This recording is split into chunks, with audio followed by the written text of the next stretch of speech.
오늘 말씀은 잠언 14장 1절에서 16절까지 말씀인데요. 1절에서 9절까지만 읽도록 하겠습니다. 지혜로운 여인은 자기 집을 세우되 미련한 여인은 자기 손으로 그것을 허느니라. 정직하게 행하는 자는 여호와를 경외하여도 패악하게 행하는 자는 여호와를 경멸하느니라. 미련한 자는 교만하여 입으로 매를 자청하고 지혜로운 자의 입술은 자기를 보전하느니라.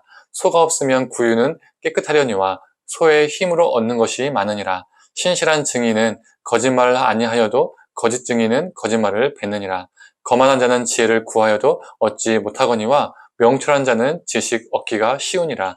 너는 미련한 자의 앞을 떠나라. 그 입술에 지식 있음을 보지 못함이니라. 슬기로운 자의 지혜는 자기의 길을 아는 것이라도 미련한 자의 어리석음은 속이는 것이니라.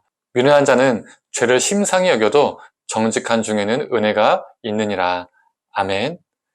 오늘 이 잠언 말씀을 통해서 하나님의 은혜가 우리에게 있기를 간절히 소망합니다. 오늘 본문 1절은 이렇게 말하고 있습니다. 지혜로운 여인은 자기 집을 세우되 미련한 여인은 자기 손으로 그것을 허느니라. 지혜로운 여인은 집을 세우고 미련한 여인은 집을 허문다라고 말하고 있습니다. 여인이라고 표현되어 있지만 이 말씀을 읽는 우리 모두에게 해당되는 말씀이죠. 즉 우리 인생을 보면 세우는 자가 있고 허무는 자가 있다는 것입니다. 그게 가정이든 공동체이든 일터이든 세우는 자가 있고 허무는 자가 있습니다. 그렇다면 어떤 사람이 세우는 자이고 어떤 사람이 허무는 자일까요? 그 첫 번째 기준은 경외입니다. 2절을 보면 하나님을 경외하는 자가 세우는 자입니다. 반면 하나님을 경멸하는 자가 허무는 자입니다. 두 번째 기준은 말입니다. 3절을 보면 지혜로운 말, 5절을 보면 진실하고 신실한 증거의 말을 하는 자가 세우는 자입니다. 반대로 허무는 자의 특징이 무엇이죠? 3절에 교만한 말을 하는 자이죠. 5절에 거짓을 내뱉는 사람입니다. 교만한 말과 거짓은 가정이든 일터이든 공동체이든 내가 속한 모든 관계를 파괴시킵니다. 세 번째 기준은 행함입니다. 4절의 말씀을 표준 세번역으로 읽어보겠습니다. 소가 없으면 구유는 깨끗하지만 소가 힘을 쓰면 소출이 많아진다. 이게 무슨 뜻이냐면 고통과 힘겨움 없이 얻을 수 있는 것은 없다라는 의미를 가지고 있습니다. 성실하게 부지런히 행하며 살아야 함을 말하고 있는 구절입니다. 즉 성실과 부지런함으로 사는 자가 세우는 자입니다. 반면 게으른 자는 자기 자신도 파괴하고 자신이 속한 모든 관계를 허물게 되어 있습니다. 네 번째 기준은 자기 성찰입니다. 8절을 한번 읽어보겠습니다. 슬기로운 자의 지혜는 자기의 길을 아는 것이라도 미련한 자의 어리석음은 속이는 것이니라. 하나님 앞에 자신이 정직하게 어떤 상태이고 거기에 맞게 어떠한 길을 취해야 하는 것을 아는 자가 세우는 자이죠. 자기 성찰을 통해서 그 자신의 내면을, 자신의 삶을 직시하는 것입니다. 그래서 가장 먼저 자신을 올바르게 세울 수 있게 됩니다. 그렇다면 어떤 자가 허무는 자일까요? 8절 후반부를 표준 세번역으로 읽어보겠습니다. 미련한 사람의 어리석음은 자기를 속인다. 하나님 앞에서 자기 자신을 정직하게 돌아보고 성찰해야 하는데 미련한 사람은요, 자기 자신까지도 속입니다.